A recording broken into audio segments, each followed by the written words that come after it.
Salam hörmətli tamaşaçılar, Amerikana proqramında sizi xoş gördük. Şaxtalı və qasırğalı hava olmasına baxmayaraq, yüzlərlə, bəlkə də deyərdim ki, minlərlə insan Kapitolinin qarşısında həyat uğrunda aksiya adlı etiraz aksiyasında iştirak eləyir və gördüyünüz kimi arxamda görürsünüz yəqin ki, çox saylı insan yürüyərək, yalnız durmadan yürüyərək aksiya keçirir və onlar istəyirlər ki, abort Amerika qanunlarına görə qadağan olunsun. Adətən onlar mühafizəkar Amerikalılardır və respublikaçı Amerikalılar olurlar və mən sizə təqdim etmək istəyirəm buradakı polisləri.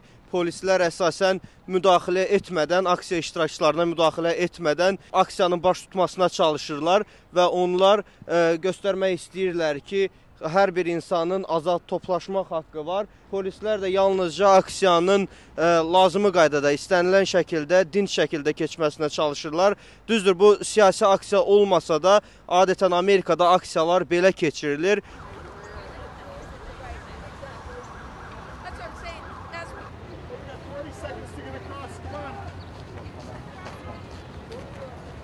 Gənc uşaqlar da bu aksiyada iştirak eləyir.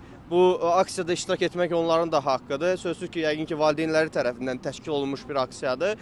Və gördüyünüz kimi burada yazılıb ki, aborta son qoyun. To protest abortion. Okay, and where are you coming from? Holy Redeemer in Wilkes-Barre. Aksiya iştirakçıları burada aborta etiraz etdiyini bildirir, iştirakçılardan biri və buraya o Pensilvaniya ştatından gəlib, buradan təxminən 3 saat aralıda yerləşən bir şəhərdən gəlib.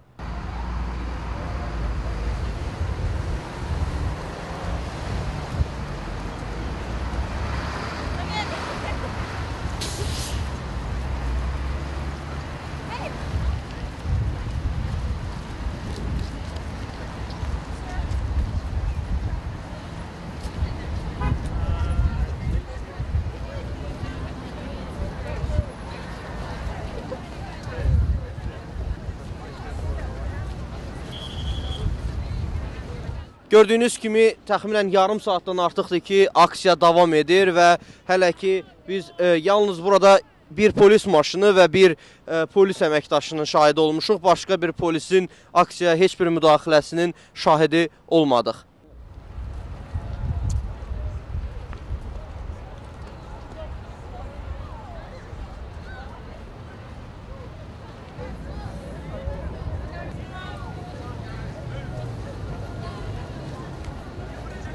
Gördüyünüz kimi polis nəqliyyatın istiqamətini dəyişərək, yolu kəsərək aksiyaçıların rahat hərəkət etməsinə şərait yaradır və mən oranı göstərmək istəyərəm. Xahiş edirəm, göstərərdiniz oranı.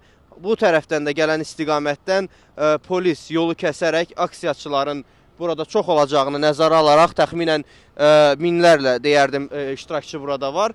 Onların çoxluğunu nəzərə alaraq nəqliyyatın istiqamətini dəyişib ki, burada insanlar rahat şəkildə yürüyüş keçirə bilsinlər.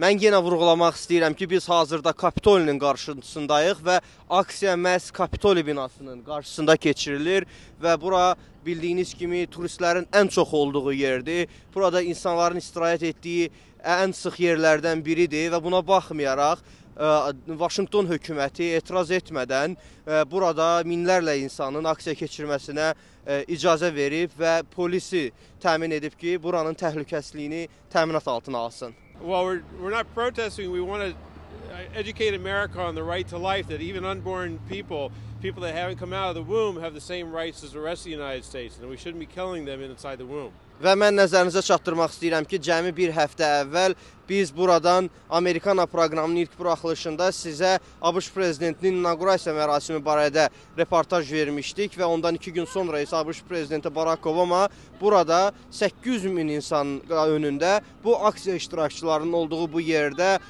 and içərək xalq qarşısında çıxış etmişdi və bugün isə inaqurasiya mərasimindən cəmi 5 gün sonra burada minlərlə insan aksiyaya çıxıblar və daha doğrusu Həyat üçün aksiya adlı nümayişdə iştirak edirlər, yürüşdə iştirak edirlər. Məhz burada bir neçə gün öncə Barack Obama çıxış edərək, xalq qarşısında çıxış edərək burada demokratiyanı qoruyacağını, insan haqlarını, insanların toplaşma, ifadə azadlığını qoruyacağına and içmişdi xalq qarşısında.